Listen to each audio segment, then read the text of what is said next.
What's up, everybody? Welcome to a Sixers check-in where we're going to break down, analyze everything we have learned about the 2024 Philadelphia 76ers. Joining us, he is Pat Bernard. What's going on, Pat?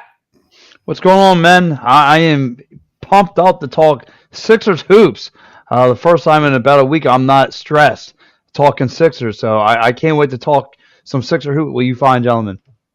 All righty. And then he is Sean Bernard. Go give him a follow on X at Sean_Bernard1. What's good, Sean? Yeah, feels good to be back chopping up with the fellas here. And I think I'm a little bit more optimistic at this point in the season than I really expected to be, and regarding this team as a whole. So excited to peel back all the layers there and talk into things, but feeling good right now. I think in general, this is going to be a pretty positive show. This team has consistently tried to keep me in, I think, in some fun ways. And then last but not least, he is Tiago. Give him a follow on X at Tiago PHL. What's good, Tiago? What's going on, Chris? It feels like we have like 3 seasons in one. You almost forgot James Harden started the season with the Sixers, and now we're in the Buddy Hield era. So it's just this wild roller coaster of names. Your typical Daryl Morey roster construction coming into shape. But I'm excited to talk about a very, very good team. Yeah. There's a lot to be excited about as they get ready for this playoff push. We're going to go through some questions. Guys, if you're watching us live, wherever you're watching, please be sure to like. Please be sure to comment your thoughts on this Sixers squad. Let's jump right in. We'll start with you, Tiago. Grading Nick Nurse A to F through 54 games for the Sixers. Yeah, so I was thinking about that question before the podcast, and I'll lead off with the grade and try to justify where I grade it. So I think my grade as a whole is a solid B to B plus, but I'll land in a B. I think there are a lot of positives, right? So from a positive standpoint, Sixers under Nick Nurse, you just see the motion. You see how more fluid the offense looks under Nick Nurse compared to Doc Rivers is. I mean, they went from 28th in offensive distance traveled under Doc Rivers to the top 10. So they've had a lot of motion to their offense. And that's important because you have to manufacture easy offense with this roster. You don't have a James Harden. Now you have Joel Embiid, who is hurt. So I think that has been a huge positive. They're 4th in rim looks. They were 16th last year. But at the same time, there has been some negatives in my perspective. So I think Nick Nurse has been fantastic at manufacturing. But at the same time, I think he's a little bit rigid and continues to be a little bit rigid on just rotations. So, for instance, like when they had a full menu, why is Marcus Morris playing 17 minutes a game? That was a question I've always asked myself when he was out there. I thought that in the games that he couldn't shoot, he was a major liability.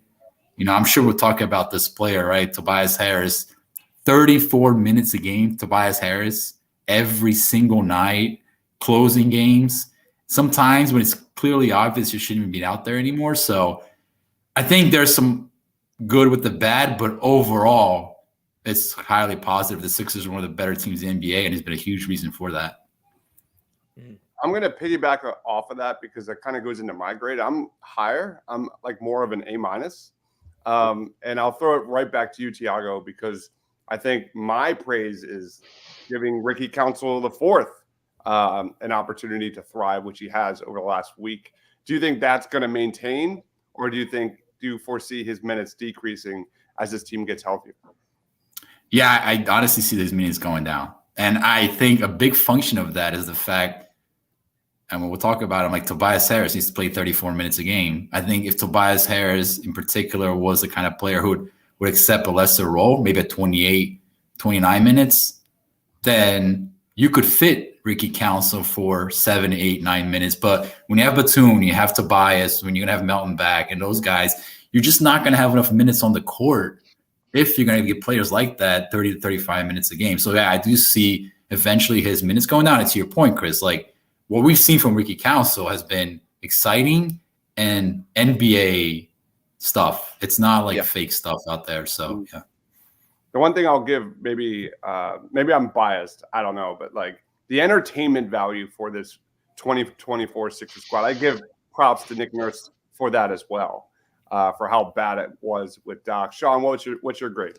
Yeah, I locked it in as a B plus here. That I think for the most part, I've been really positive about Nick Nurse. There's a ton that I've liked from the X's and O's standpoint and the tactical standpoint. It's night and day versus what they've looked like the past few years. There's still some areas that I think have been a little more limited than I'd like to see, but I think more of that blame falls on personnel and stuff like that. I'm meaning like 3-point volume and some of just like the shot creation looks, or sometimes I would say a bit too rigid as far as like what the style of play is. But defensively, I would say I've been the most impressed with this team. That some of these creative zones, some of the way that they shift like every single stoppage is really advanced and impressive stuff that we have not seen from a Sixers team. And then I guess my points that I did take off is still there is a little bit more lack of creativity from the lineup standpoint than I expected or was hoping for, especially coming from the Doc Rivers experience before this. That I think some of it has been Nick Nurse's hands forced out of necessity when there are the shorthanded lineups. Even the Ricky Council thing, I think, had more to do with the opportunity opening up more than Nick Nurse creating it for Ricky specifically.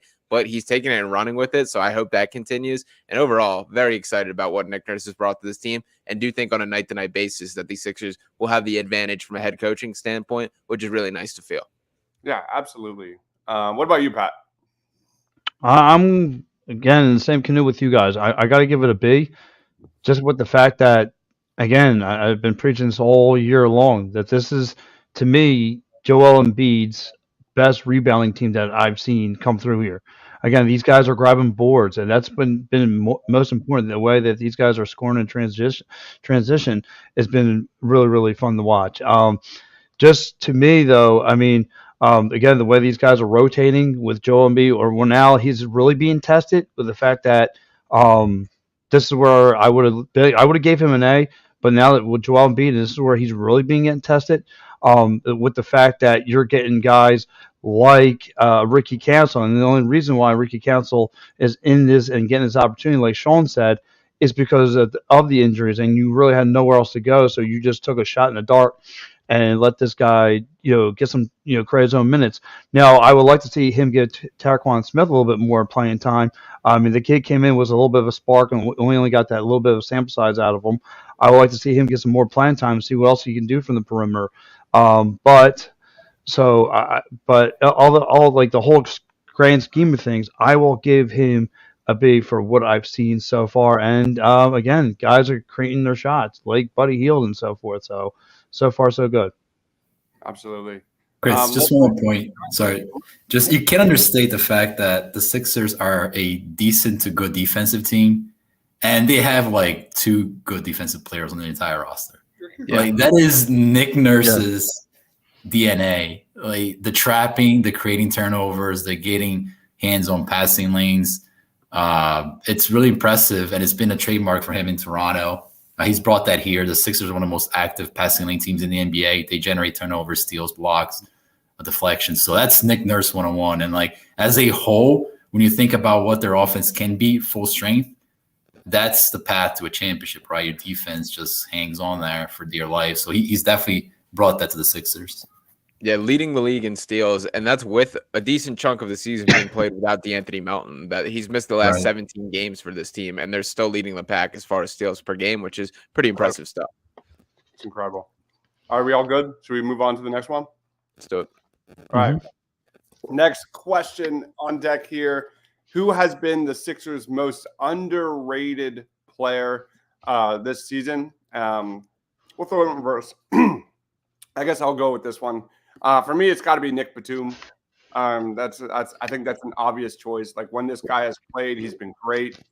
I think stats don't give you everything that Nick Batum does for the Sixers. Like he brings you everything you are wanting out of PJ Tucker and then some. 46.7% from 3 this season, 44.2% from 3 in the catch and shoot, 25 for 47 from the corners. That's 53% from the corners, man. That's incredible stuff for Joel Embiid. Going further, 1.56 points per possession on spot ups, 99th percentile, man. And he's also been solid in clutch situations with a plus minus of 2.2.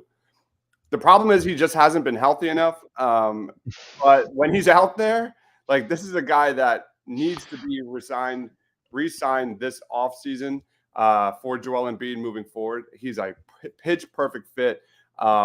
If he's healthy come playoff time, this is the ideal piece for Joel Embiid to dominate come playoff time. But for me, it's Nick Batum. I'll throw it to you next, Pat.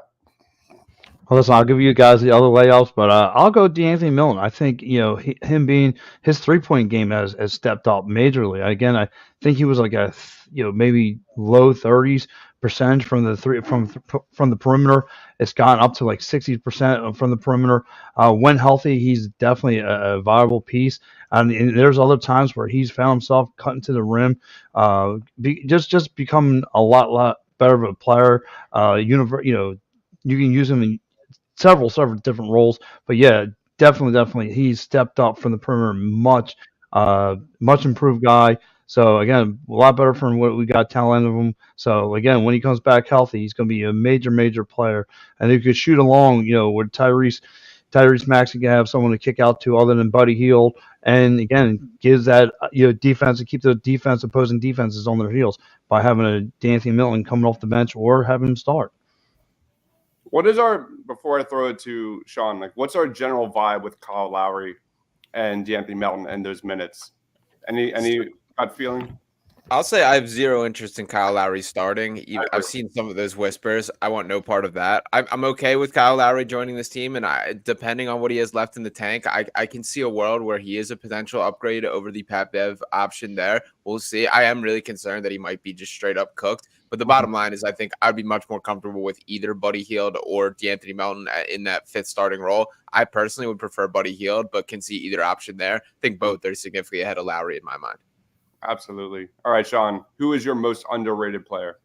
Yeah, I bounced back and forth here between Ricky Council IV, but I think I'm going to lock it in with my guy Paul Reed here. Paul Reed, it's been a little bit of a roller coaster this year, but I think he's been much more just a net positive than kind of the perception of him is. That it was a rough start to the season. He did not take the strides forward that was hoped after that new deal, after having the hope that he could kind of transition this guy playing next to Joel Embiid to these things. Did not do any of those things or take those steps. But especially lately, without Joel Embiid, he's absolutely stepped up and been that guy. Moments like that Nuggets game, which I believe he ended with like 30 points in that one. That Cavs win last week where he had 18 and 12 and had that game-winning block at the end. He's been really good filling in time, and he's been much more as kind of an innings eater for this team than I expected. That I really looked at Paul Reed as the best case scenario for Paul Reed is as a changeup off the bench, as a guy that can be a change of pace, a different style than Joel Embiid. Lately, he's looking like a guy that might be able to compete for a starting center role on different teams around the NBA.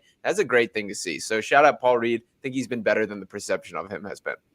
Paul Reed for underrated to Sean. What about you, Tiago? Chris, I have the exact same name because I think there's a narrative out there that the Sixers are in big trouble with Paul Reed on the court and need another starting level center.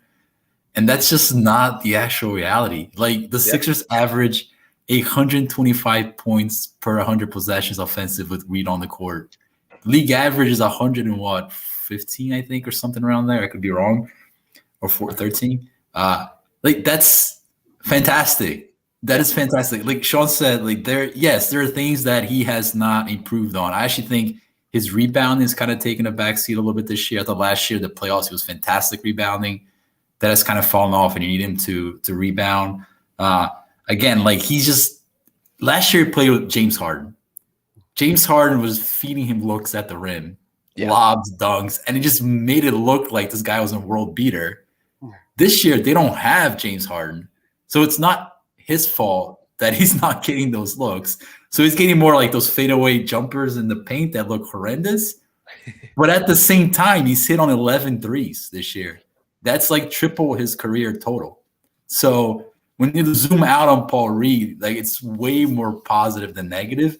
And when Joel was healthy, they had this thing going when Reed and Maxey would start the fourth quarter, and they would run teams off the court. They were running good teams off the court to start the quarter because Maxey and Reed are a great combination, and you go against scrubs, like true scrubs, and they were just dominating. So people just need to calm down on Paul Reed a little bit. They're more than fine at the backup spot. That's actually a very good contract. Very, very good contract. Yeah. And I know I've mentioned this before, but one of the reasons I'm particularly pro Paul Reed from a style standpoint is we've been through the cycle of guys that were just worse versions of Joel Embiid out there. The Greg Monroes, the Dwight Howards, the Amir Johnsons, all these names of guys that essentially played the Joel Embiid role, but worse. Paul Reed is like a drastically different basketball player than Joel Embiid, that he's athletic, he's quick, he's running and gunning. That's a good change of pace to have, is like when you're rotating and when this team's in its full construct, to go from Embiid, who is MVP of the league and does everything that he does, to a guy that just wants to get up and down the floor, create havoc and madness.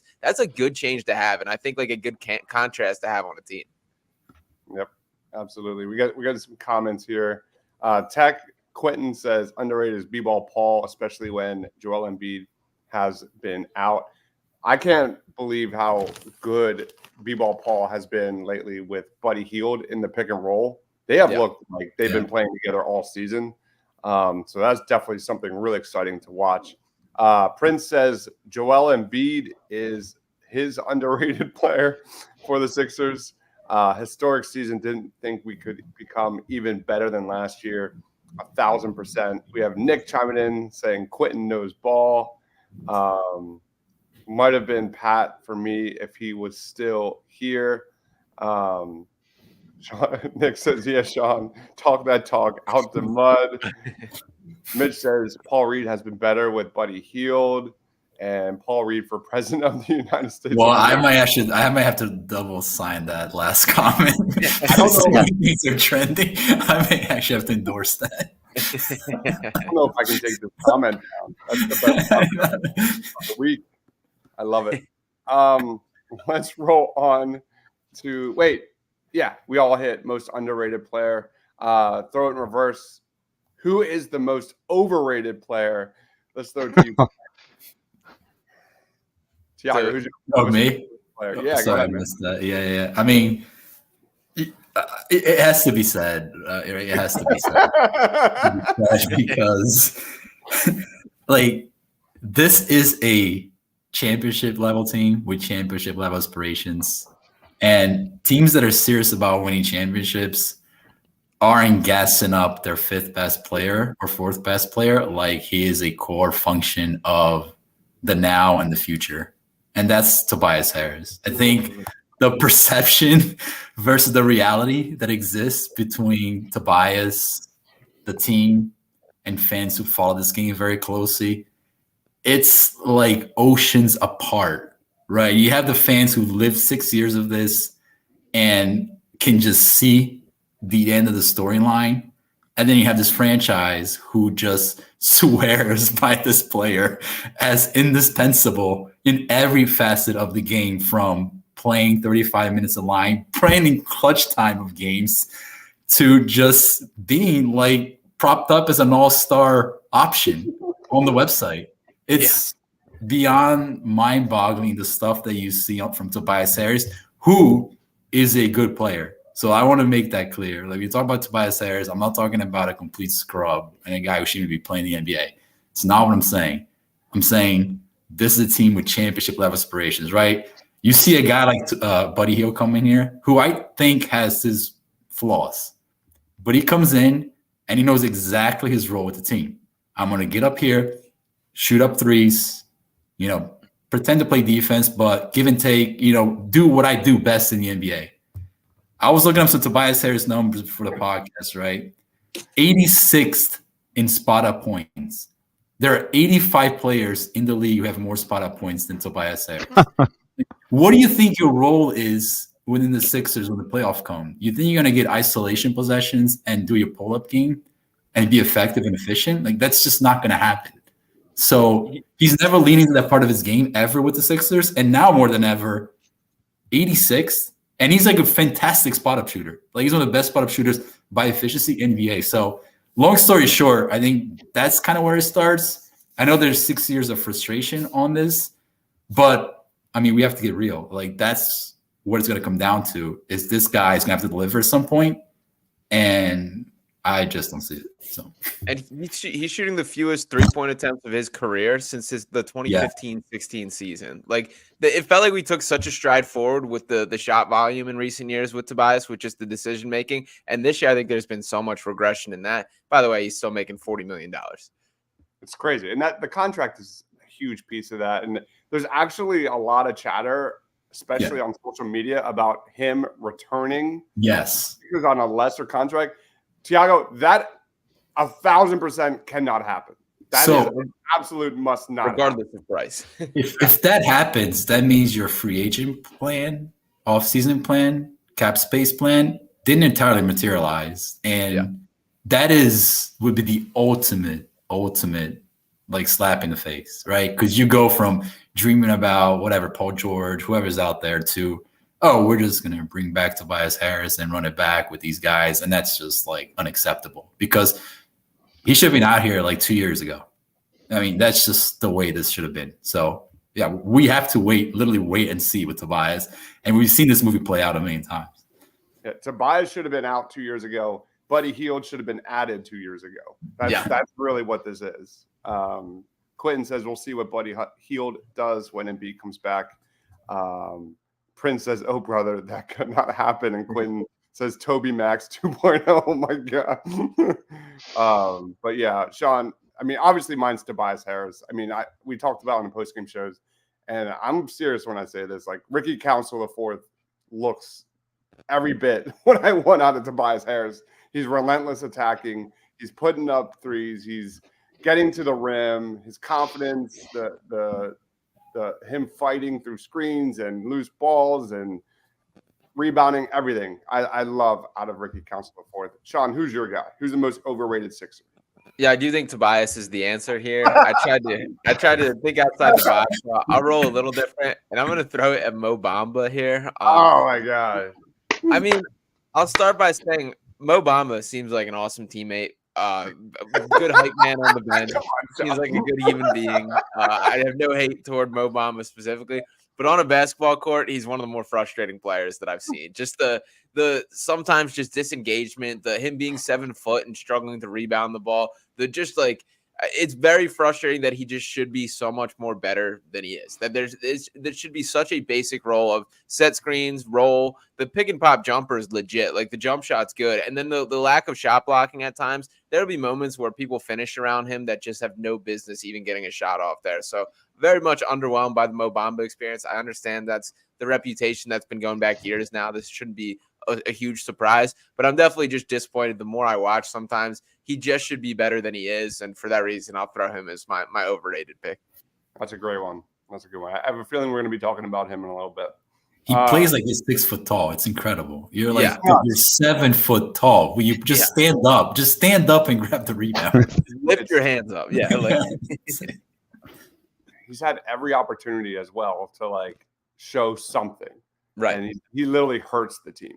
He doesn't give you anything. And it's frustrating too, because like I see it. Like you can like theorize like why he would be a really good fit on the Sixers. Just and the worst part is there are those like 3-minute bursts where you're like, there it is. Like that's the dude. That's what we're looking for. And then it's gone for the rest of the game after that. But very frustrating. Quinn says Sean knows basketball. Mitch is in the house saying he's the worst player on the Sixers. Pat, who is your most overrated player on the Sixers? You know, I'm just trying to go outside the lines here. I'm not trying to be in the same canoe as you gentlemen. But I mean, you guys have me leave me no choice. I mean, it's really like everyone else is gone that they already got rid of. So, again, I try to stick up for the guy at times. I try to say he's a good role model in the locker room. But, you know, all those, you know, when it comes to X's and O's, there's stretches where this guy plays 30 minutes a game and then he only gives you like 6 buckets. And it's just like, it's not good enough. And, you know, how can you be, you know, and we're always going back to that expectation of he's the X factor. He's the X factor. He's no longer an X factor. You got your X factor in Ricky Council. So, no, Tobias, again, just getting paid all that money. He knows he's not worth all that money. And again, like, there's times where he can get aggressive in the paint, and then you thinking, you know, okay, this, you know, he's going to put us on a little bit of a run.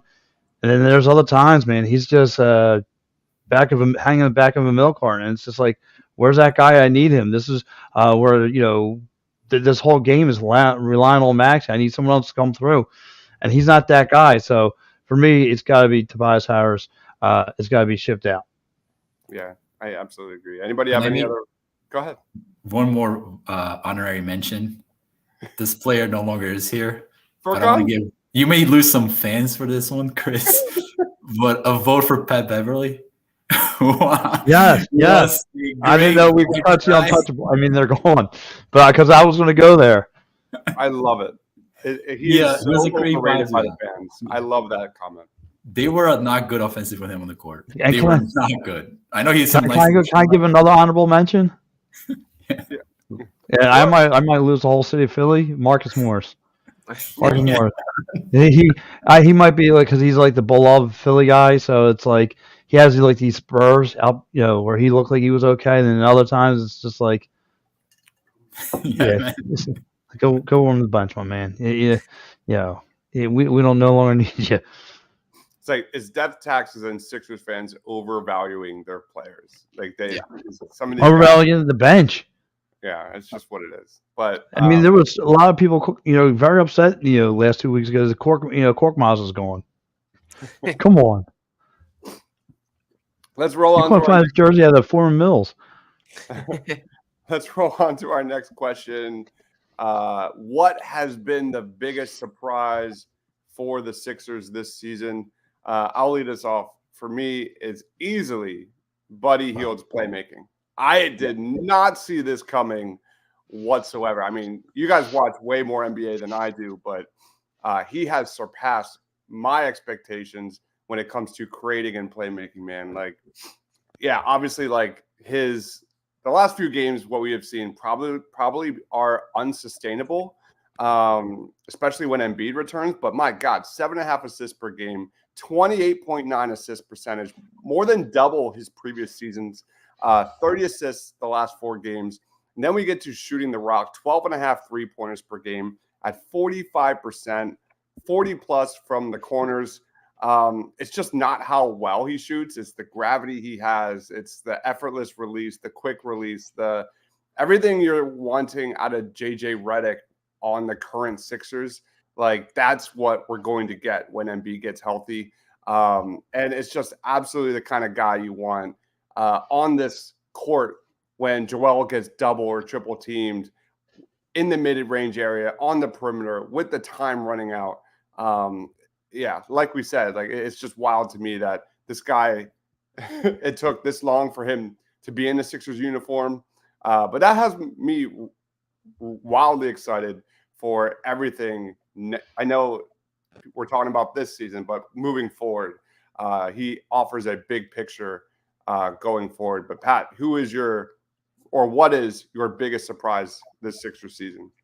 Kelly Oubre Jr., who's been a real surprise. Again, I thought this past when they picked him up last summer, I thought, okay, to me, I didn't know how much of a perfect fit he was going to be. Again, a guy who's getting a bulk of the rebounds for you. A guy has a nice little mid-range game. Just a complete player for you. A piece that you kind of needed to go along, grabbing boards again, kind of being that complementary piece to Joel Embiid and Tyrese Maxey. One of a bright future piece moving along. So again, this was a lot of people like to give Daryl Morey a lot of criticism. Well, this is the one you can't say he messed up on because has been again the perfect fit for the 76ers team moving forward. Just a kid, and he's fearless. He's fearless in the paint of grabbing boards, getting offensive boards, defensive boards. He's been a really good piece in addition to the 76ers. What about you, Sean? I'm rolling with Tyrese Maxey's continued growth. That I think there was a part of me coming into the season that as great as he's been, how much he's blown by every expectation, I had a little bit of concern that he was going to hit a wall, that there was going to be at least some struggles this year, particularly after the James Harden trade, where it was you're now thrown into the number 2 guy next to Joel Embiid. First off, him answering the questions as a playmaker and proving that he could be a guy that's capable of running the offense, making the right decisions, make these pick and roll reads in a way that we had not seen from him in past years was really impressive to me. And then we're starting to see of late without Joel Embiid, him have to be the guy on this team. And he's definitely struggled. There's definitely been some growing moments with it. For the most part, I can't be more impressed by the way that he has answered all questions, continued to develop, and stick on this linear path really to superstardom and the way that he continues to get better. I mean, this is the same dude that yesterday, Kevin Durant naming 6 players that he believes the face of the league could be, and Tyrese Maxey cracking the list. We're talking about him growing to that level of kind of national recognition. So it's been very cool to just watch from start to finish, see a little bit of the growing pains this year. And I overall am bought in that in the right construct of this team, and if the pieces are right, that Tyrese Maxey very well could be that number 2 option for this Sixers team, which I wasn't confident about going into this season. All right. What about you, Tiago? Yeah, I think Maxey has been fantastic. Big picture has been huge for the Sixers' success this year. For me, actually, my biggest surprise is, and there was a comment made on the chat about, I don't know who actually made it, but you actually pulled it up a few minutes ago, Chris, is actually Joel Embiid, because to be honest, I didn't foresee another leap into his game. Yeah. And I actually wrote an article about this a couple months ago, and I did a research about like just putting into context his season. So he's having a Will Chamberlain level season from a per 36 minute basis, right? You envision Will Chamberlain scoring 100 points a game back in the 60s. He's that player. He's just not playing those same minutes, but he's playing against elite competition on a nightly basis. I never foresaw this level of dominance in Joel Embiid's game, being where he was right last year, which is an MVP level player. I think that leap that he's made this year, primarily in that mid-range area, it's been huge in his ability to unlock offense off the jump shot. And really, if you try to step up in that area with him, he's going to take you right off the dribble and crush you. So I think that part of his game has been massive for the Sixers this year. I mean, obviously it's being Joel Embiid, but it was just a surprise when I started watching. I'm like, wow, this guy is playing at a historic level. So yeah, I think for the most part, we were excited to see Maxey take that next step under Nick Nurse. And we were kind of questioning whether or not the fit with Embiid, with Nurse's play style would work. And my God, the way he's unlocked Embiid at the elbow has been incredible. Get healthy, big guy. Yep. William says, need to extend Buddy Hield. Absolutely. Question, if you have to resign somebody, who would it be, Melton or Oubre? Anybody have thoughts on that? For me, this is Melton pretty comfortably here. That I do like the size of Oubre, him as like a legitimate high-level athlete on this team, but there's still, we've seen some of the bad versions of Kelly Oubre materialize lately. That we've seen some of the. You were expecting that, though. Yeah, we knew it was coming. We all knew it was coming. But go ahead, Tiago. So without Embiid, it's really bad. And I agree with Pat. Like, he's actually been very underrated from ability to contribute early in the year. But without Embiid, I was watching that Heat game. It was bad. He's undisciplined defensively, fouling for no reason, inefficient offensively. So, yeah, I would lean towards Melton.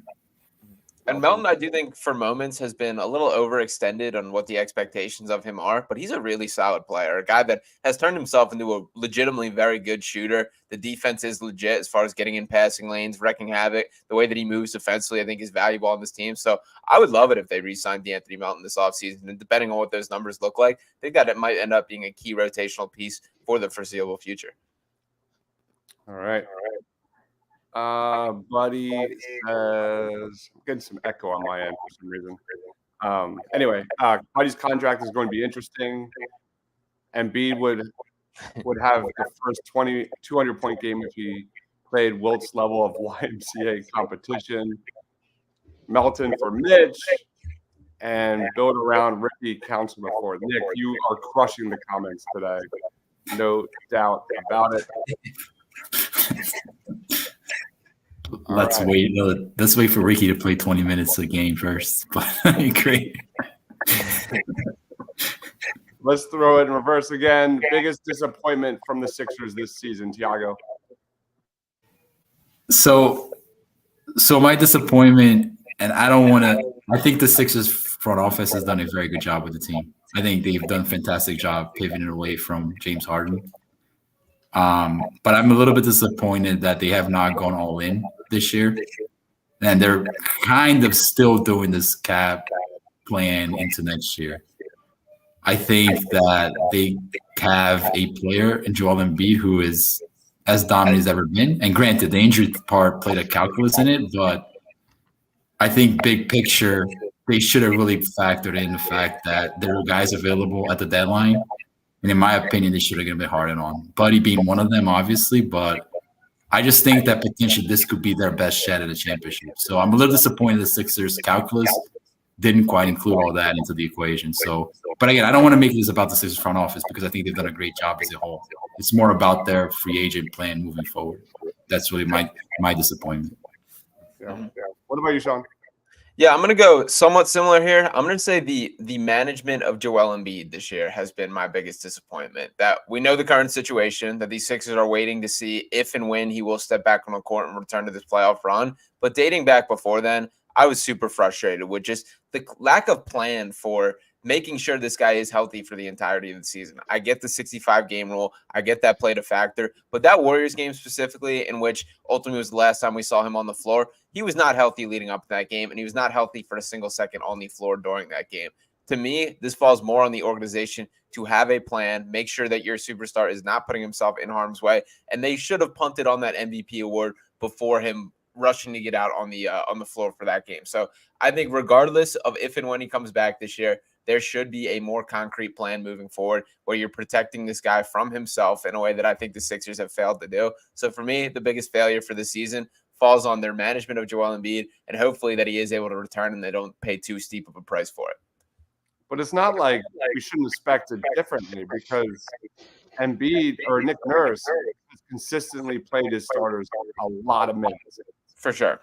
But my only pushback there is the guy that he hasn't was Kawhi Leonard, and that was the year that they won a championship with him limiting his game. So Joel Embiid fits a different category. He's not Fred VanVleet. He's not Kyle Lowry. He's not a guy that can go log you 40 minutes every single night. You got to take the pros and the cons of every player. The pros of Joel Embiid are pretty strong, but you have to know that you do have to manage him a little bit differently from just another star or just another guy. So that to me is super high up on my list of priorities moving forward. Some comments real quick. Biggest disappointment is Roko's knee, Joel Embiid's health, that Tobias Harris is still here. Yes. Todd says the disappointment is the gift and curse of Embiid's injury. Quentin says agreed he should not have played in that Golden State game. Daryl Morey should quit his job with the Sixers, enjoying the Ringling Brothers circus. I don't know about all that. I don't know about all that. I don't know how the Sixers aren't sponsored by Penn Medicine. This team is always sick or something. Pat, what's your biggest disappointment? I'm going to piggyback with Sean. It's true. I mean, the way that Joel Embiid went out this year. I mean, the fact that this guy was hobbling in that Golden State game, you were waiting for the shoe to drop. You're waiting for that accident to happen. You're waiting for him to get taken out of this game. I mean, it was just waiting.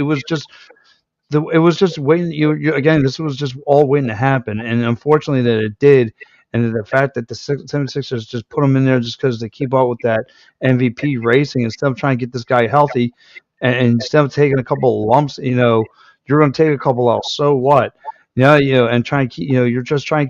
I don't know if it was him that wanted to get in here so fast, or them just trying to keep him when to get that MVP title. I don't know what it is, but you did more harm than good. You didn't look at it, and it's hurt this guy's career. Now all of a sudden, we have to wait a month, and we don't know where this team is going to be exactly, because once you look at the second half of the schedule, and the early part of it anyway, you kind of run through a little bit of a gauntlet. You got to deal with the Knicks and Cleveland. You have to deal with the Bucks, and you got to deal with Boston. I mean, that's not an easy little stretch you got going on there. So I don't know what kind of shape this team's going to be in when he's healthy. I mean, I'm hoping that we're at the 8th seed by then. And we don't know what kind of shape he is going to be in. Is he going to be healthy? Is he going to be? But I mean, like I said, he's got remarkable talent. I guess it's God-given talent that he has, and he can only do what he can do.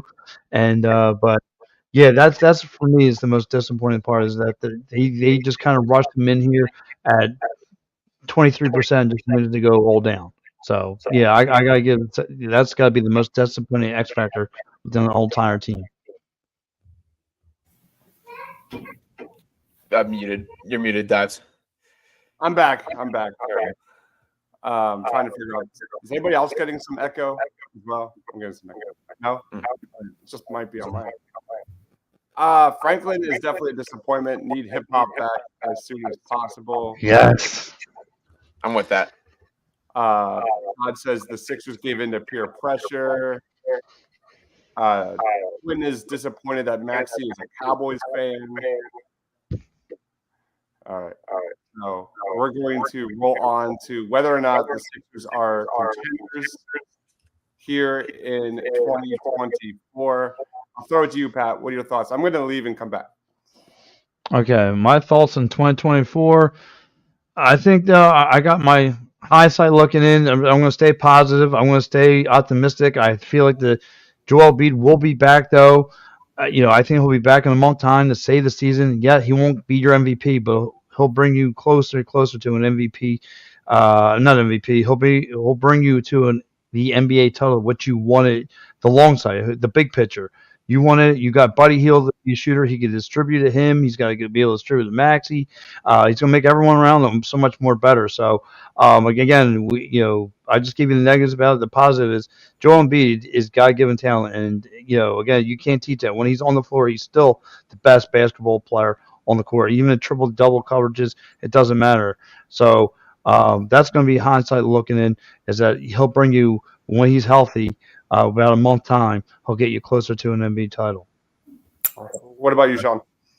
Yeah, as far as just the overall outlook here, I do still think that they are contenders, and I do believe that Joel Embiid returning to the floor elevates everyone around him, that we're seeing the weaknesses that were covered up by Joel, but this is still probably the best fitting squad around him that we've seen.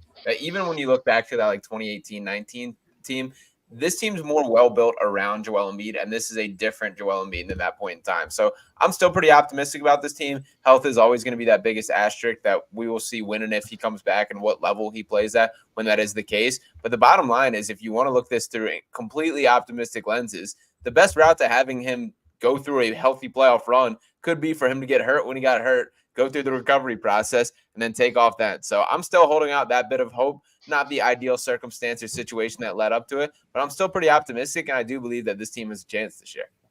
Yeah. Tiago? I guess the question I would have is, assuming Joel is back and he's healthy and he's playing, say, close to 90 to 95% of the way that he was before the injury, right? Now you get Buddy Hield and you have, a healthy Batum. The whole band is together, right? Yeah. Do you think the Sixers are a top 3 favorite to win an NBA title at that point, based on what you've seen from the league as a whole? And honestly, that's the question I ask myself, and I can see myself getting there, but I don't really emphatically say yes, like Boston and Denver, right? Those are the two that I would say are in their own category here. But beyond that, in the Eastern Conference, you want to look, the Milwaukee Bucks don't scare me. That team has a ton of legitimate flaws, and we've seen the Doc Rivers experience. The Cleveland Cavaliers, second in the East right now, have been the hottest team in basketball, but the Sixers also just beat them shorthanded straight up a couple weeks ago, and I just don't buy them in a playoff setting. That I think they are ultimately going to be playoff failures and a team that stumbles. That Knicks team is tough. Yeah. Does Julius Randle strike that much fear into your heart that you're afraid of Julius Randle being one of their go-to guys there? So, each of these teams does have their flaws. The Heat have looked horrible this year. The Pacers, I don't trust them in a 7-game series at this stage. I like what they're doing, but I think they're still a year or two below. So, when I look at it like that, it's like the Sixers very much have a chance. And with Joel specifically, it's on a night-to-night basis. He's going to be the best player on the floor. So when you have that, when you have the chance for him to be healthy, the Celtics are the only team that I kind of concretely look at and think are head and shoulders better than the Sixers in the Eastern Conference at least. And if they're that close, to me, I say you're right in the mix and absolutely should have gone for it, maybe a little more than they did. Yeah, we've seen that Boston team. I mean, they've beaten the Sixers on an annual basis, right? But you've seen that Boston team kind of unravel a little bit in postseason games and obviously NBA finals and so forth, but there's still a level to their play that falls apart primarily because Tatum and Brown see themselves as superstars and dominant NBA players. And that sometimes doesn't match the reality of actually their play. Tatum will actually win you a ton of games and drive wins, but Tatum will also shoot you out of games. Yeah. And sometimes in a 7-game series, that could be the deciding factor between you winning and losing a series. He almost literally lost Game 6 for Boston against the Sixers, and the Sixers kind of just handed him the game back to them. So, yeah, I do think that the Sixers with Embiid, adding Buddy Hield, I think they're in the conversation for an NBA championship. Absolutely. But I don't have much faith that Embiid is going to be that player coming back. There's just a lot of mounting evidence to suggest otherwise right now. So I need to see it. I need to see him on the court. I need to see how he's moving. I need to see his shape. I need to see his basketball fitness. All that has to really be answered. So, yeah. Mitch says, Pat, remember when Sixers fans wanted to trade Joel Embiid? It'll happen again. Give it a couple weeks. Yeah, just give it another. But here's the thing, though. Let me ask you a question, because I'm removing the fans who are just angry that Embiid didn't score 50 points and they want him traded. But at what point does the conversation around his health come into focus? And at what point do you flip it to, like, maybe we need to start looking at flipping him as a player and pivoting as a franchise? Again, it's really hard to ask that question because the guy is a dominant player. But the knee injury that he had a compounding injury to the meniscus, right? So he played on the meniscus and that became worse. Yeah. But the meniscus was a result of what? And is that just now a thing where it's going to be coming up? Maybe not the meniscus every year, but it's just his body's saying, I'm breaking down, right? Yeah. Well, that's my issue with the management of it, is there's 3 other times prior to this injury of him being listed out with knee soreness, knee swelling, knee injury management. Like, it's the same thing. Like, he's been dealing with it. Right. But my takeaway and kind of pushback to that is, like, you know that, so deal with it a little better. Be the adults in the room. Like, look at what Jimmy Butler does on the Miami Heat. The dude just doesn't play in the regular season. He's here every other game, here when he feels like, and then he's ready come postseason time. Like, I think from the Sixers perspective, I don't think there's a world where you get better from trading Joel Embiid. That when you're looking for that top end talent. So to me, it's learn how to manage it a little better, set him up for success to have the best opportunity possible for a healthy playoff run. And that starts with having a better game plan for make sure he's not playing this back to back or not playing 3 games in 5 nights and stuff like that. That's what I want to see from the Sixers. And like, it's not perfect. Obviously, in an ideal world, he can suit up every night and play every night. But you know what? Like, every player has their flaws. If that's what Joel Embiid is, then that's what you got to address it and deal with it, I feel. So I get the frustration, but to me, it's like falls back on the organization to just deal with a little better rather than punting on the dude. So, and you remember too, like right before that injury, again, they rushed him back here. They lost 4 straight. And that's what happened. They rushed him trying to salvage the season. I guess they thought trying to keep, and like I said, I don't know if it's partially him behind the scenes want to be that MVP, or that it was just, the front management just concerned about, oh, well, no, he's not that hurt. And then he's wibble wobbling on the floor because people want, the crazy people saying they want to get rid of him. And oh, look, he's okay. And the guy was showing he was clearly not. He had a bad wheel. And like I said, you were just waiting for the car accident to happen at that point. And when it did, now you just made things from bad to worse. And now, who knows? We're, like you said, with Sean and guys, we're all thinking optimistically, this is going to pan out it's going to be like a happy ending. And we don't know. Mm-hmm. You don't know. Yeah, I'm completely agree with everything you guys are saying. Sean, the organization is a shit show when it comes to injuries. It's been over a decade of this. So it's not just this year, not just last year. It's been ever since Embiid put foot in Philadelphia. Yeah, you as a player have to take ownership of your health to some extent. And the idea that I'm going to trust the Philly medical professionals is, in my perspective, a bit immature on Joel Embiid's part. Again, I'm not putting this on him.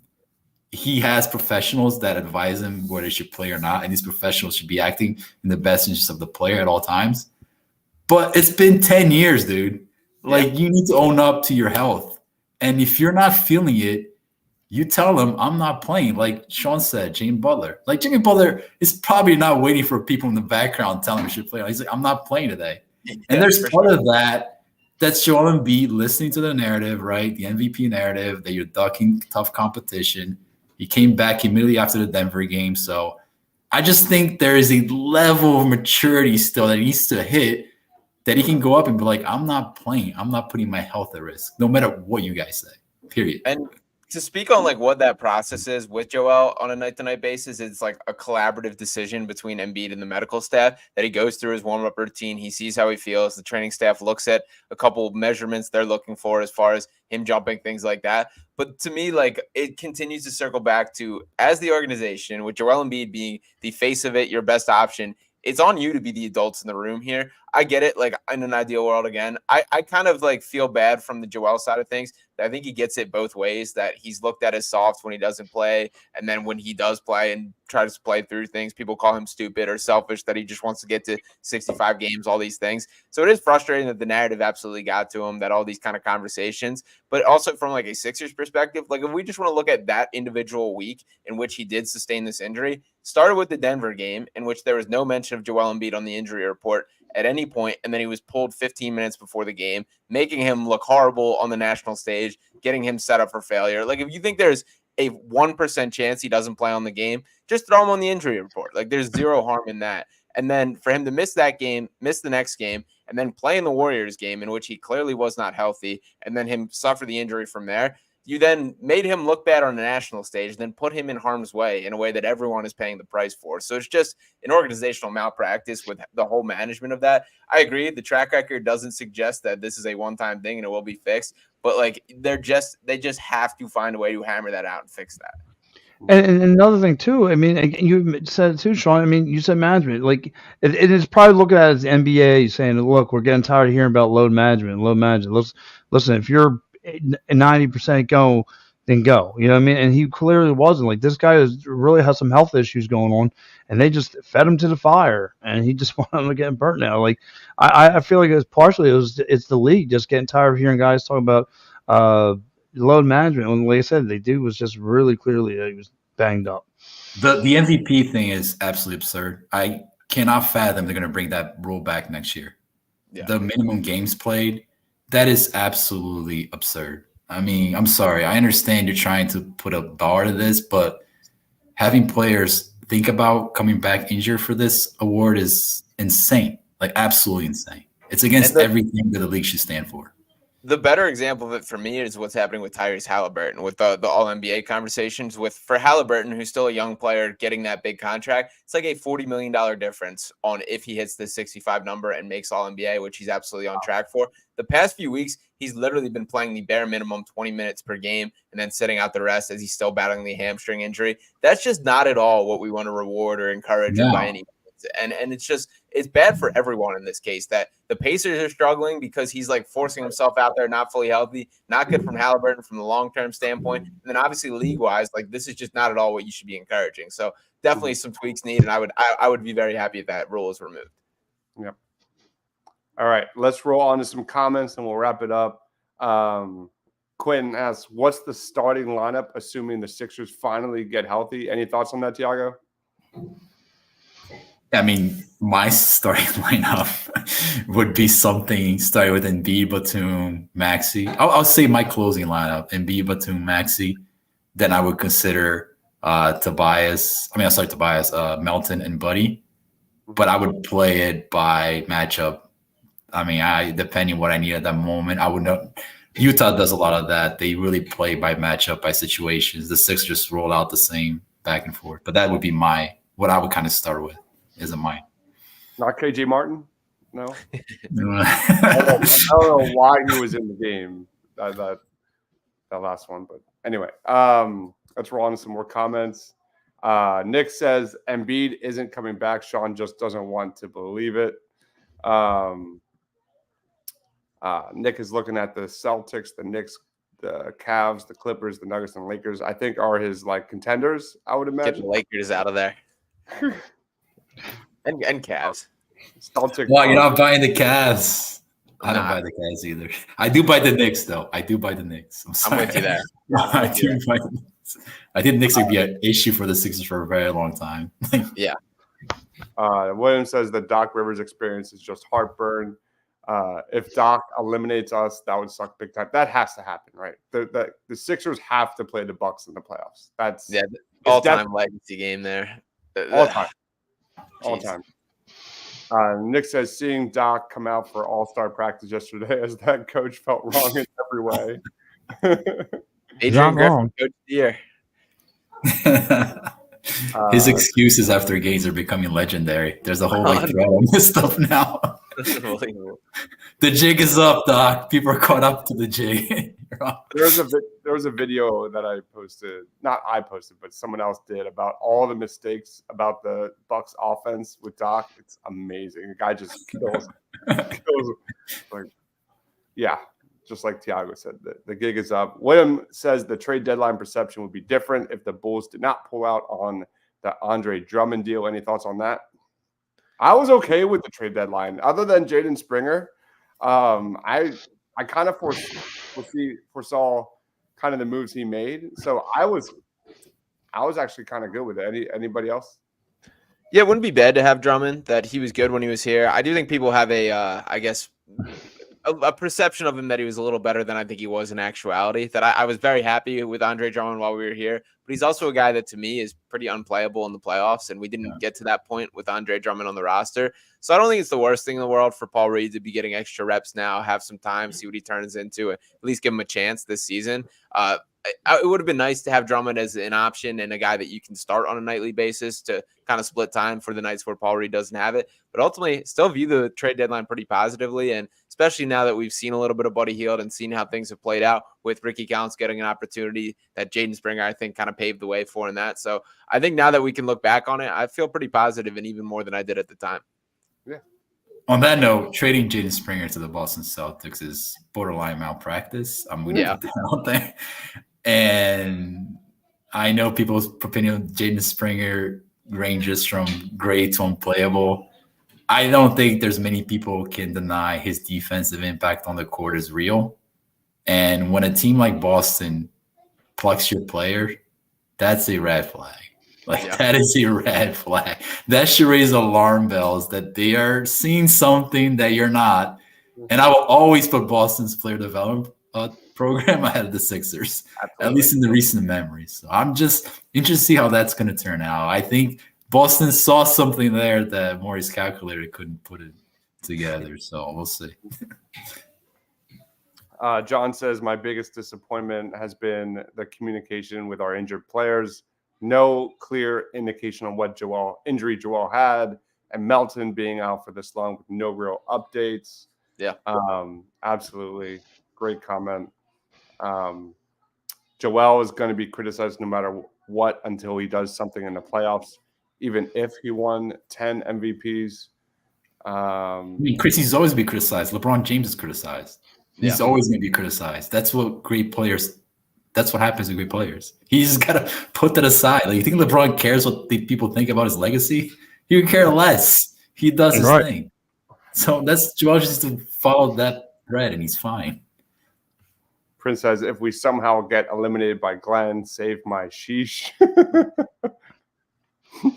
my God, I might be done with basketball if that happens. That just cannot happen. Especially, could you imagine, it's destiny, man. Can you imagine the Sixers are up 3-1 on the Bucks, and Doc Rivers leads the Bucks back, and they beat the Sixers in 7 games? Could you imagine that? No. I might have a worse scenario. What if they get to the championship and they got to face the Clippers in some way? Just Harden goes off. The Grinch goes off on us. I think I would vomit for years. He's playing well, man. He is playing well. He is. That's the scary part. I don't know. I don't hate James Harden. Honestly, the Doc one I think would hurt me worse. If they lose to Doc, I think that might the Clippers team, at least they still got Kawhi Leonard, Paul George, Norman Powell, Ty Lue. It's a good squad there. If this Bucks team beats us, man, with Doc Rivers leading the charge, it's one of those I don't know if I could swallow that. That to me would be way more painful, I think. I want the Sixers to blow out the Bucks with and Doc Rivers in the fourth quarter sitting on the Bucks bench, waving his hands. Oh, yeah. Pat Beverly. I want that so bad. What's going on, guys? I don't know. Figure it out. You're the coach, dude.